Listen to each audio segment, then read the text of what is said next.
উপবাস থাকে। রোজা সবাই থাকতে পারে, সিয়াম সবাই থাকতে পারে না।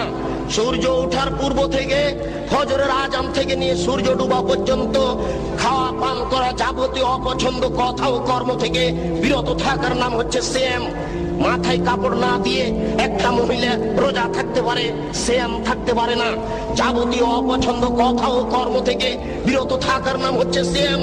একজন মহিলা ছোট ব্লাউজ পরে রোজা থাকতে পারে, সিয়াম থাকতে পারে না। একজন ব্যবসায়ী মিথ্যা কথা বলে ব্যবসা করে রোজা থাকতে পারে, সিয়াম থাকতে পারে না। সিয়াম মানে হচ্ছে বিরত থাকা, আর রোজা মানে হচ্ছে উপবাস থাকা। ঘুম থেকে উঠে সকালে দাড়ি চাঁচার পরে বাজারে যাবে, এই ছেলে রোজা থাকতে পারে, সিয়াম থাকতে পারে না, অসম্ভব হতে পারে না। শরীয়ত এরকম নয়। শরীয়ত কারো ব্যক্তিগত ইচ্ছে চলে না, সে তার নিজের গতিতে চলে।